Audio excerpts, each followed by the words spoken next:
I made this presentation for nothing, I'm gonna freak out. I'm gonna find some way to use this damn thing. All right, Chris, I got the chat.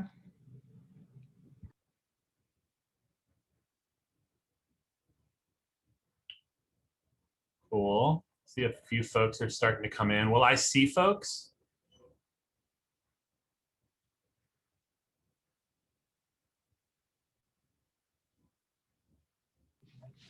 How do you have your view set, Chris?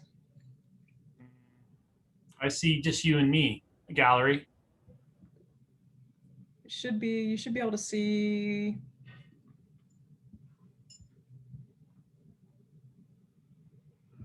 Oh.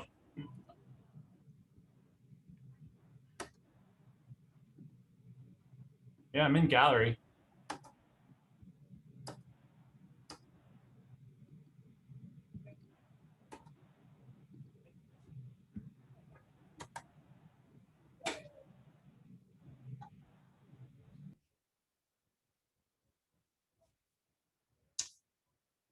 Hey folks, thanks for joining us today. We're just figuring out a little bit of technical difficulties. It wouldn't be 2021 without a little bit of technical snafu. So bear with us just a second and we'll get started here momentarily. Thanks so much for being here.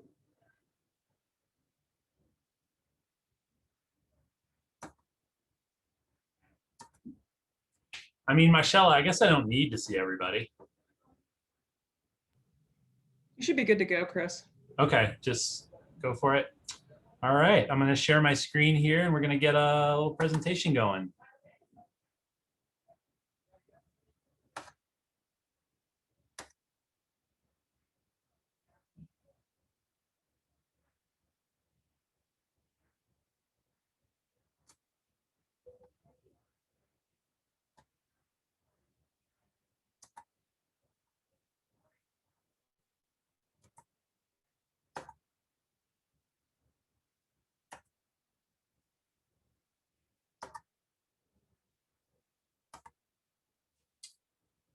Okay. So this is the presentation you are in. If it's not the one you want to be in, well, you probably made a good mistake because mine's going to be better. No, this is from Arizona to Virginia and Illinois in between. If you need to be in another room, no offense taken. I haven't even seen you anyway, so I won't know if you've left. My name's Chris Roland. I'm the general manager of the Fredericksburg Food Co-op here in Fredericksburg, Virginia. We are a startup that just got open on April 1st, 2021. So we've been open about 6 weeks now. And we're actually just today celebrating the last day of our grand opening week. So we are right in the midst of it and having a blast. So looking forward to sharing some insights with you today.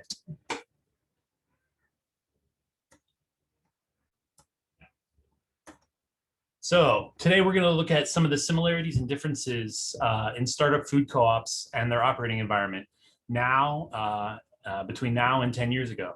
So 10 years ago, in 2011, I moved to Arizona and opened my first startup food co-op, the Sierra Vista Food Co-op. So kind of comparing things now and what it was like back then.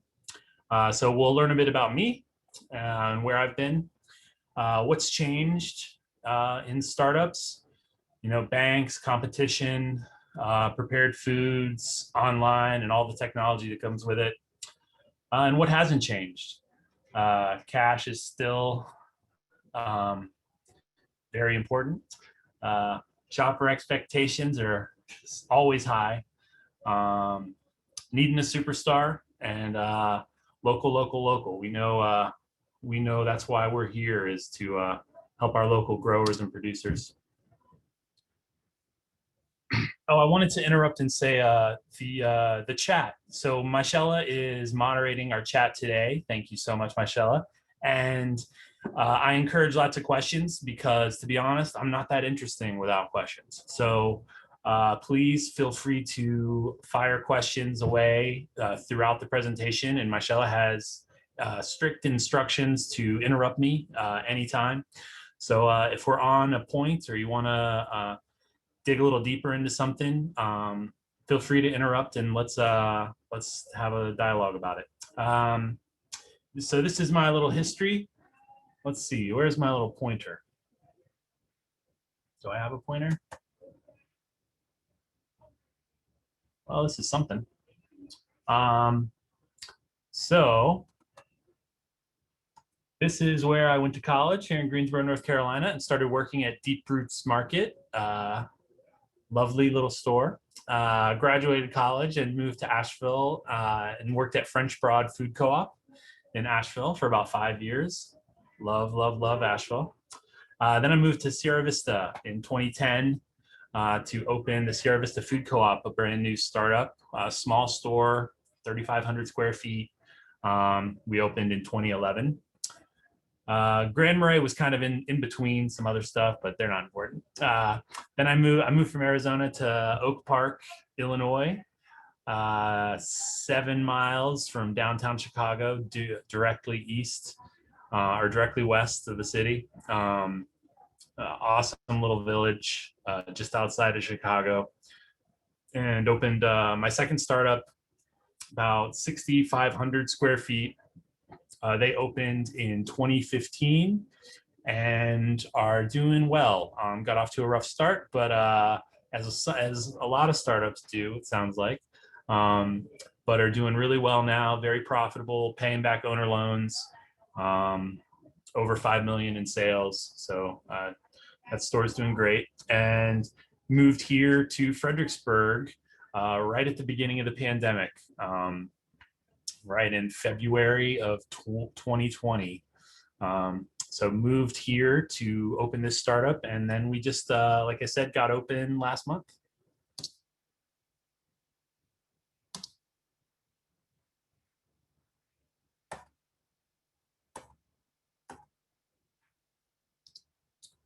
All right, so what has changed in startups?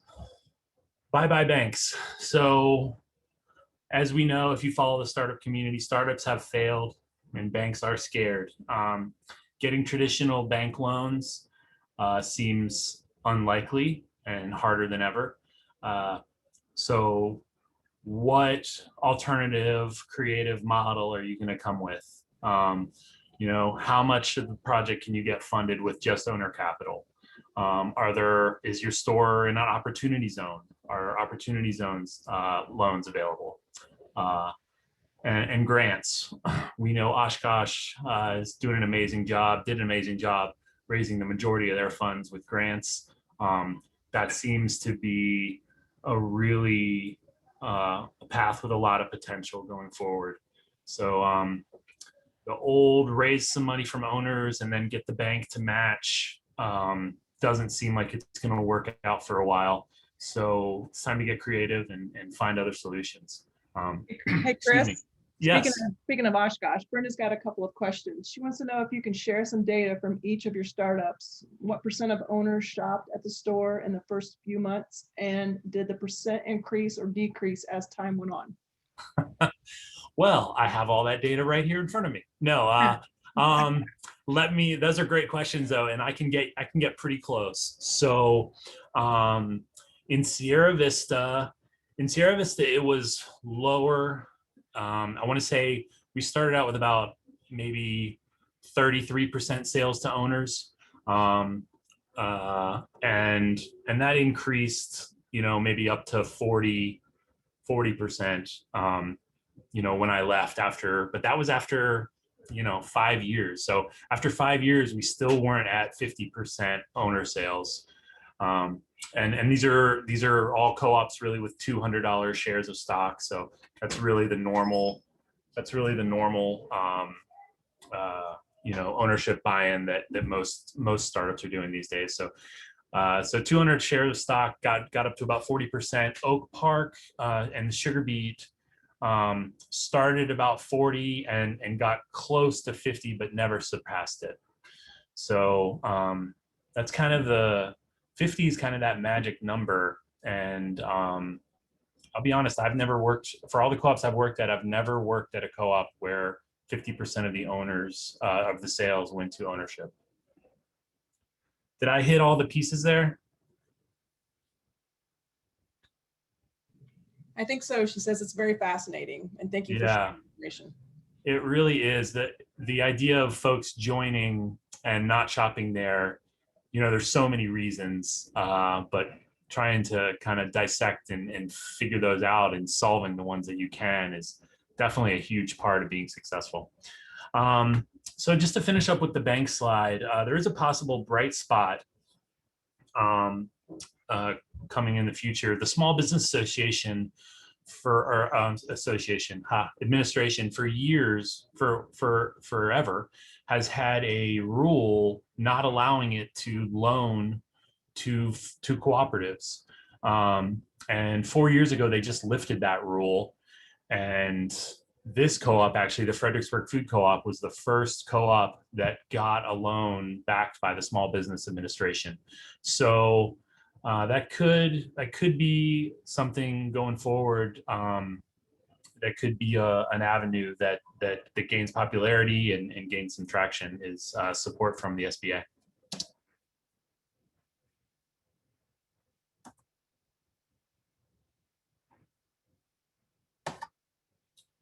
Okay, what's changed? Competition is stronger than ever. Not that grocery competition wasn't strong in 2011, but man, it just seems every day, every month, there's new competitors doing really pretty stuff, opening giant stores with beautiful merchandising, all touting organic and local in some way.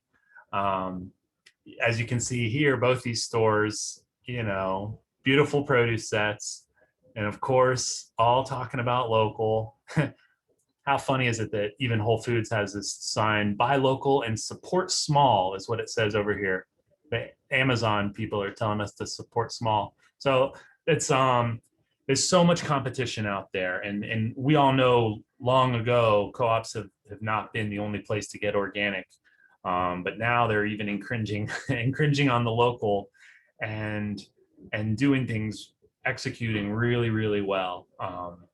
So that's what you have to compete with. That's what folks are choosing between, you and them. Maybe not stores and displays that are this beautiful, but we know consumers have a lot of options out there when it comes to groceries, and how are we going to prepare ourselves to carve out a niche there?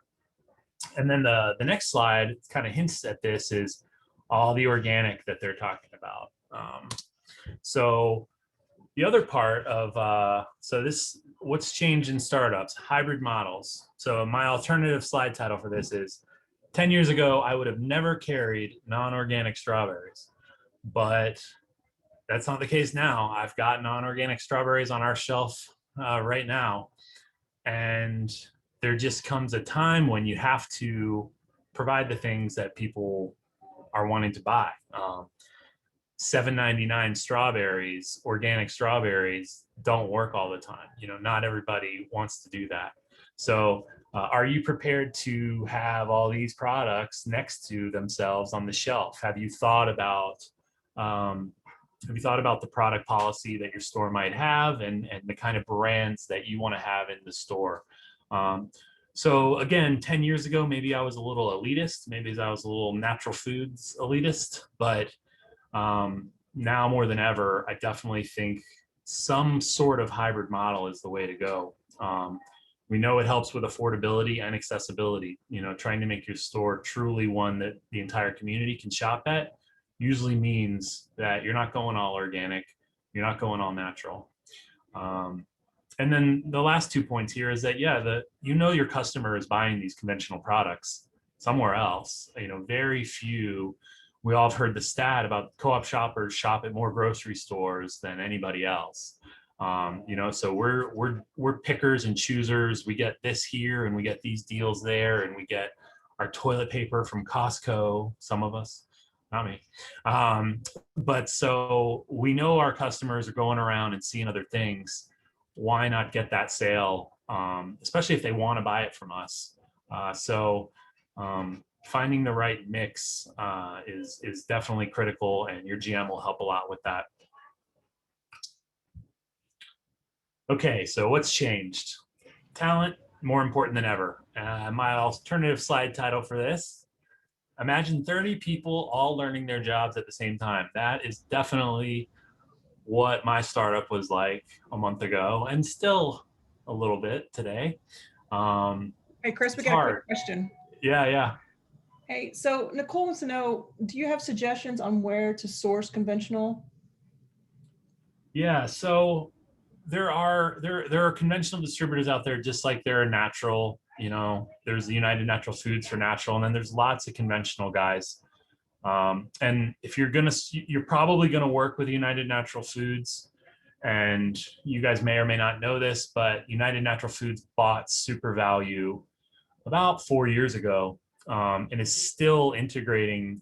Super Value is a conventional distributor, and they're still integrating and kind of becoming one company. But very soon, anything you get from UNFI, you'll have full access to the Super Value catalog, which will get you all the conventional stuff. So Cheerios and baby formula and batteries, all that stuff. So if you're working with UNFI, by the time you guys get open, you'll probably have access to Super Value. And if not, I promise there'll be plenty of conventional distributors who want to find you. You just have to look around and see who services your area. Hiring's harder than ever. And COVID has definitely exacerbated some things, but it's just also harder to get people with good grocery experience, who want to work at smaller stores and really have that experience we're looking for.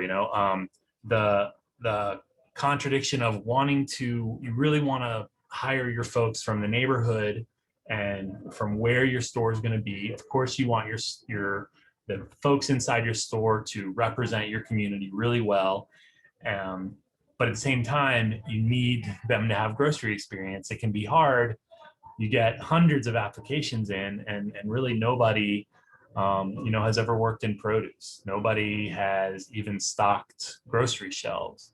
Nobody has supplement and wellness knowledge. So these are kind of these are job skills that come with experience and can be hard if you end up hiring. I'm definitely an attitude over aptitude hirer, but when you get started, it can be hard if no one in the floor has experience but you and a couple managers. So definitely making sure that you have a good amount of cash set aside for base wage, for a high base wage, that you can hopefully lure some talent from other grocery stores. That's going to be huge. And then of course plan for high labor the first year. You're going to want more people there than really you need at sometimes, because you want to make sure customer service is top notch and you want to be ready for whatever sales volume you have. And then of course, there are just going to be inefficiencies in the first year. Everybody's learning, and that's just bound to lead to high labor. So plan for that. Okay, more pretty grocery store pictures. What's changed? Prepared foods explosion. So same as the other slide. In 2011, prepared foods was certainly still a big deal, but now we know it's just insane. You go into, what do they call them? Grocerants. You go into grocery stores and, there's 4 or 5 different restaurants inside the one grocery store. I came here from Chicago, and that is definitely how it was. I mean, Chicago, definitely, I get it, a big city, but even here, the Wegmans here in Virginia, they've got 4 different restaurants inside their prepared food section. And it's very, very, very hard to compete with. You could fit two of my whole stores inside their prepared food section. So you can't compete with that. You can't compete. There are hundreds of offerings doing every single ethnicity of cuisine. full 10 different full rows of salad bar. It's hard to compete with that. So you got to find the few things that you can do well, pick a couple things and do them really well. Whether that's, a ready-made sandwich program, maybe it's homemade soups, maybe you become known as the best soup in town. Whatever it is, don't spread yourself too thin. Pick a few things and do them really well. And then also supplement with great outsourced options. There are really good prepared food companies out there available through some of your fresh distributors who will help fill out your case with, Thai food or sushi or vegan chicken wraps or whatever it is. Definitely make sure you're using all your distributors well to help fill out that space and getting those meal solutions. And then partner with local restaurants. We opened with 3 local restaurants, food in our store. And it was just a great win-win. People knew and loved the restaurants. They knew and loved these dishes from the restaurants, and now they could come to one place and get them all. And it's stuff that we didn't have to make. So we didn't have to waste or spend our labor on it. So definitely trying to find creative solutions to keeping that case full and making sure that people can come there and get a good meal. Okay, what's changing startups? Click and collect, delivery, and technology advancements. So I'm sure you guys have all been thinking about this. Will your startup offer delivery at opening? Or will they offer curbside, or will they not? If you're not thinking about it, you should, because people will be asking. This had been, a slowly growing trend before COVID, and then COVID just exploded it. And it doesn't seem like it's gonna, COVID might go away, but it doesn't seem like this innovation, people are gonna let it go so easily. So you got to be thinking, do we want to open our doors with something like this? And of course, I'm the realistic GM, so I'm going to give my side and tell you all the reasons why it's ambitious. So months and months of planning go into executing, even just curbside pickup, and doing it really well. And imagine you got a whole new staff, new systems, who are people who are learning all this stuff.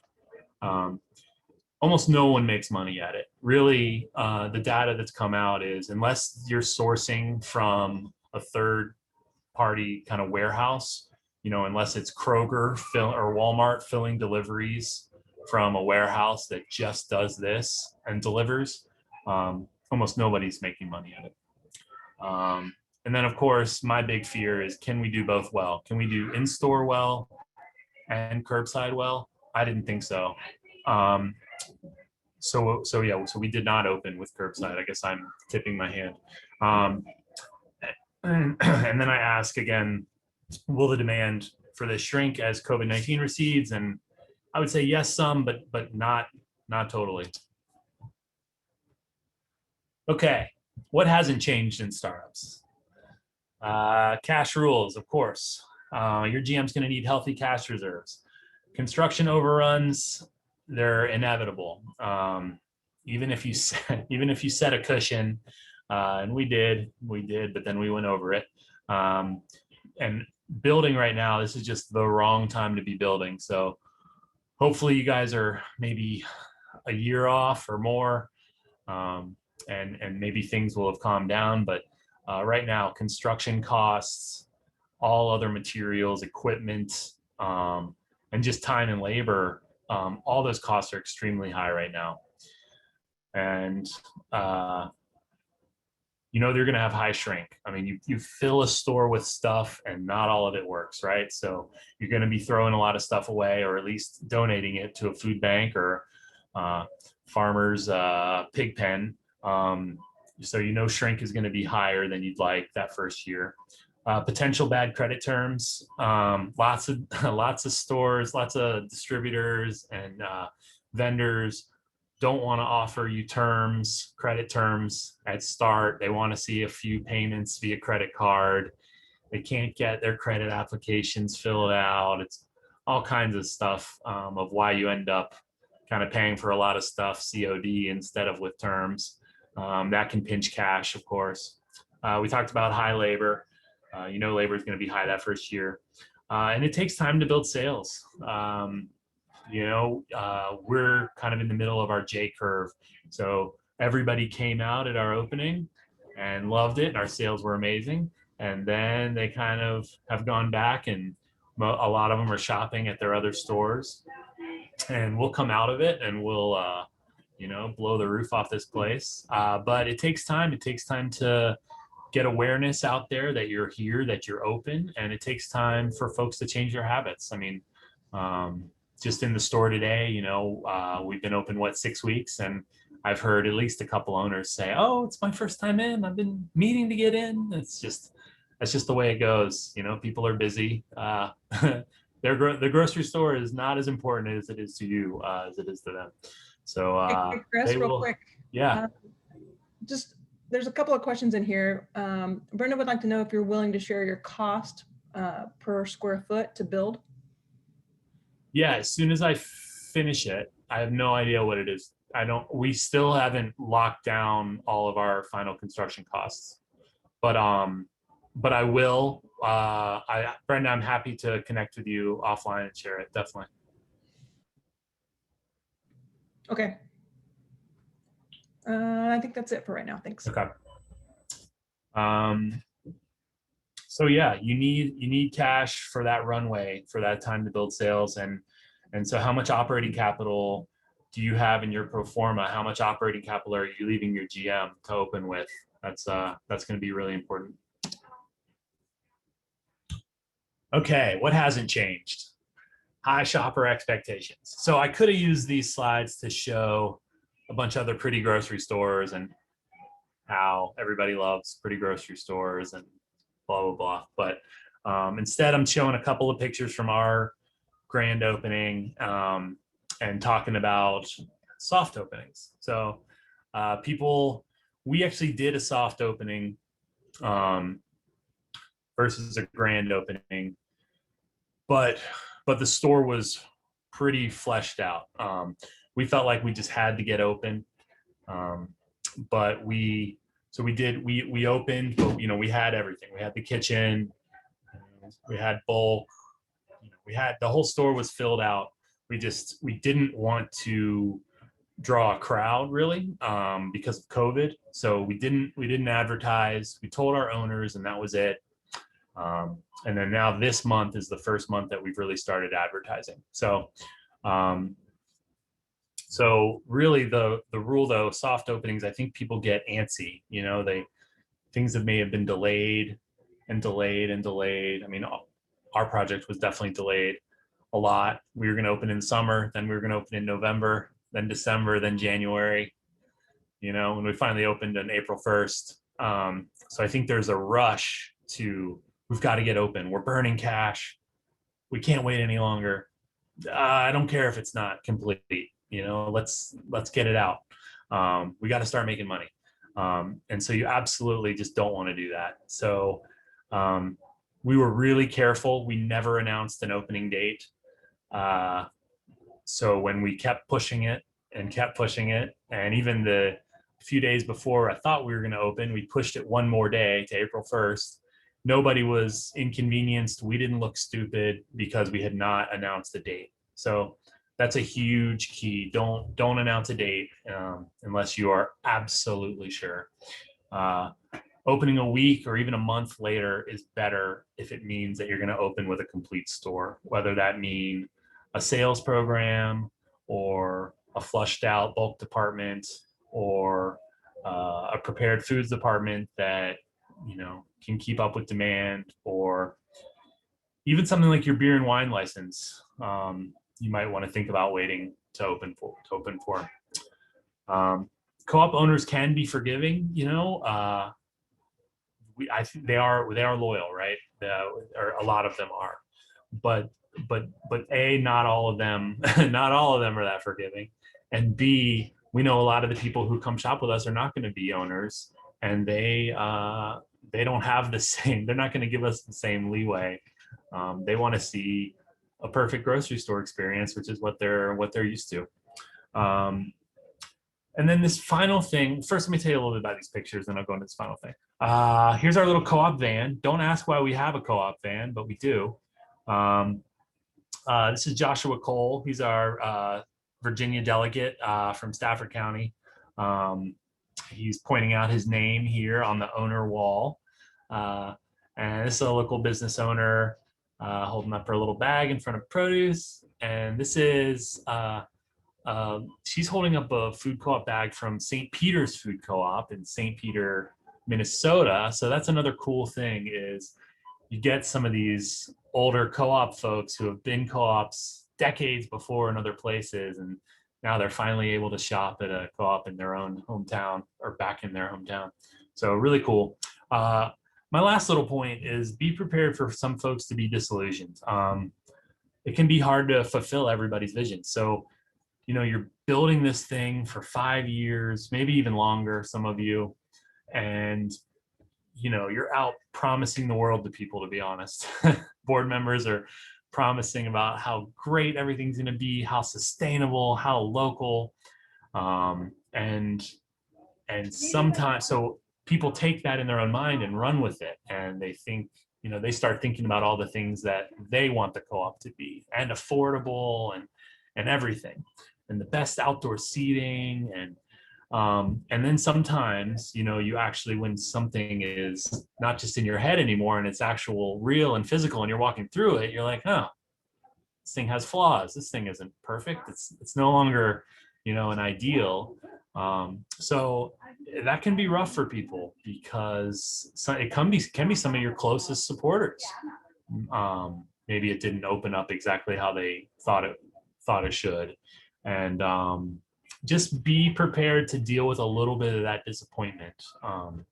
It's hard to deal with, but you got to feel for them and just know and hear their feedback if they have good feedback for how they'd like things to improve. But ultimately, kind of like as we were talking about co-op owner sales, not everybody who's an owner now is going to end up being a shopper there, and that's kind of just the facts, unfortunately.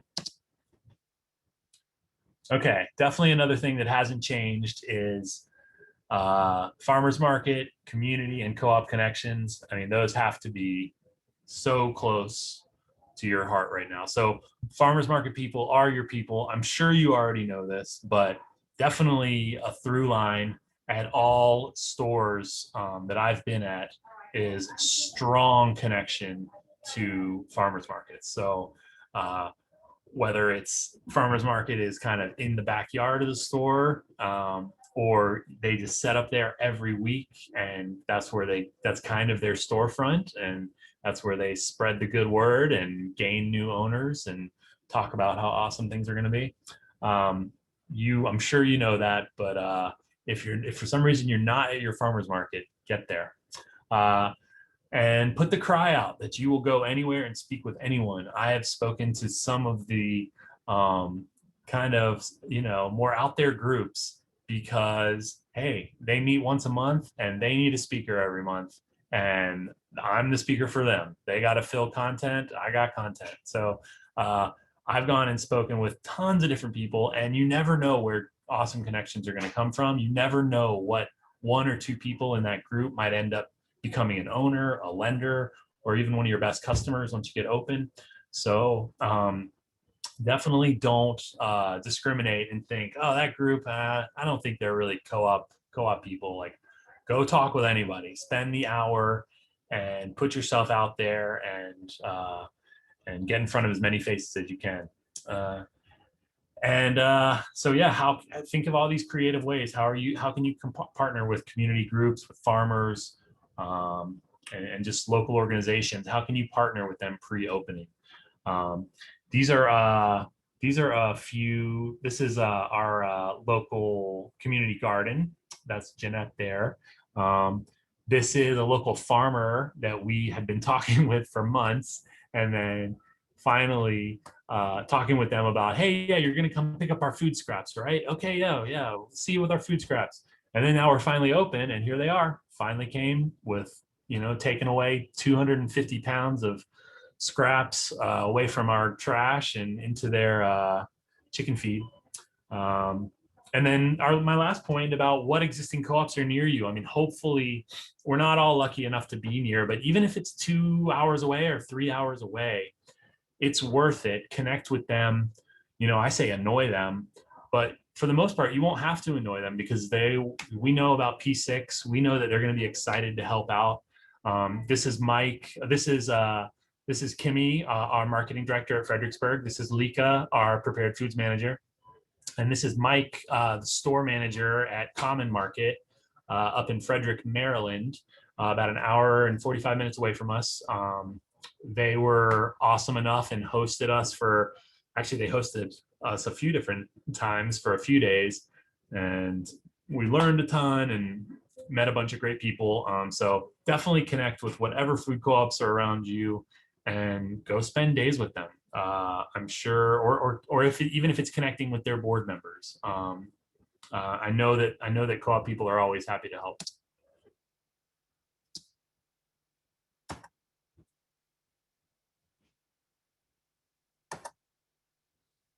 Okay, this is my controversial slide. So another thing in my mind that has not changed in startups is usually there's got to be a community superstar. I've seen a ton of startups, and the ones that make it and the ones that thrive had some superstar. And I'm definitely not talking about me right now. I was not the superstar at any of the 3 co-ops I'm talking about. We had 2 of them were project managers, and then one of them here in Fredericksburg was a board member. And it's just that person that people gravitate to. He or she can talk anybody into becoming an owner, and you don't know how. They know everybody in town. It's just one just lightning bolt person.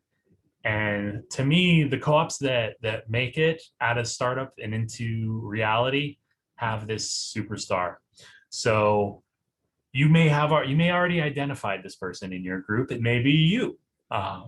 But if you haven't, I would think about it maybe a little bit. Because to me, it really does to get a startup off the ground, to get it through all the years of fundraising and volunteer work. It really does take a special, definitely group of individuals, but usually that group is brought there by one, strong person.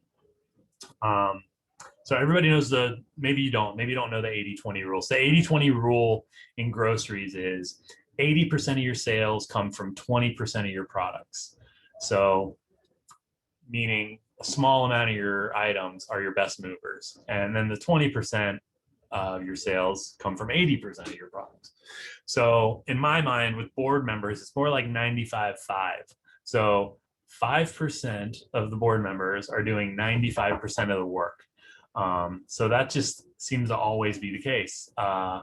And I know it's hard. Board members do an amazing job. And they're all volunteers. We know that. But at least in my experience, it's usually 2 or 3 of them that carry all the load. And so my message is find those 5% and give them a hug. And then find those 95% and try to motivate them. Or maybe see if it's not the role for them, and maybe they're holding up a spot of somebody who would come in and be able to give a lot more time and energy. All right, that's my controversial slide. All right, this is my last slide. Can you believe that? All right, what hasn't changed in local? Last reason, local. I mean, we know that the chains and the big stores and even a lot of the brands have taken away organic as the reason. It's not the only place to get natural foods. The co-op will not be the only place to get natural foods, but it will be the only place in town to get a ton of different local stuff. So we know whether it's produce, whether it's jam, and whether it's just the fact that it's being locally owned and community owned, That's the number one people. That's the number one reason people join a food co-op. Um, so, and also you guys are doing all that great work. Maybe you're out at the farmer's market every week, um, taking down lists, getting people's suggestions. Start a master list of local vendors, local producers, of who could potentially become vendors at the store. Your GM will thank you immensely. Um, it's good to capture all those people that you meet throughout all those years, and hopefully one day, you know, help them be a part of the store. These are a few of our local growers around here. And then I just wanted to call out this picture because it's so cool. This is Francis, and he's a shiitake mushroom grower. And so all these logs behind him are filled with shiitakes, and that's like his backyard of his house. It's a crazy place. I've been there a few times harvesting with him. He's a really interesting guy. All right, that's it, guys. That's my name. That's my email. You can contact me anytime. I would love to chat with you, answer questions. Yeah, I still can't see anybody, but I can. I don't know. Do people unmute or? They won't unmute. So if there's any questions, if they want to throw them in the chat, then I can relay them to you.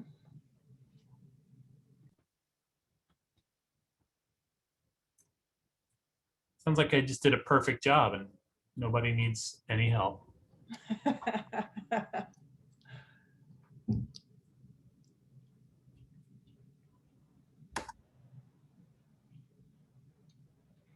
All right, Brenda's got a question. In your first 6 weeks, what would you say has been the biggest lessons learned at Fredericksburg? As he wipes his eyes. Yeah.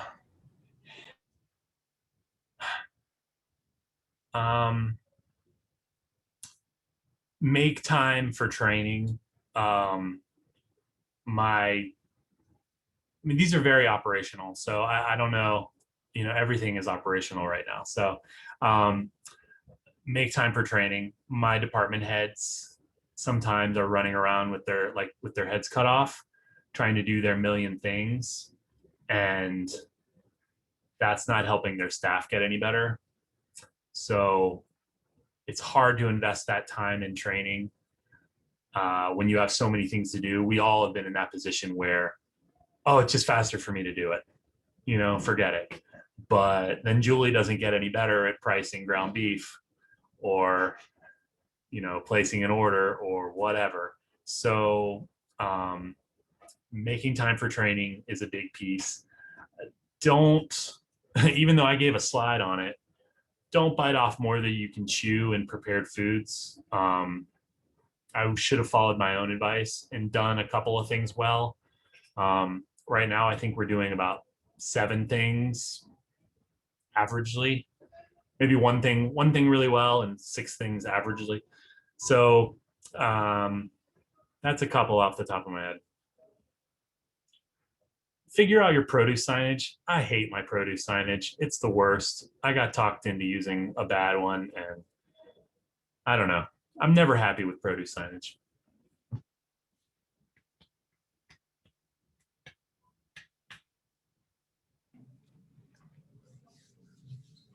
Lots of thank yous in the chat. Lots of great information. Thanks for sharing. Any other questions? Well, definitely feel free to put I'll throw my email address in the chat, and people should feel free to reach out with anything they got. Hey, Chris, real quick. Yeah. Looking at Oak Park, how does the size differ from Fredericksburg? So Oak Park was about 6,500 square feet. Fredericksburg is right at 10,000.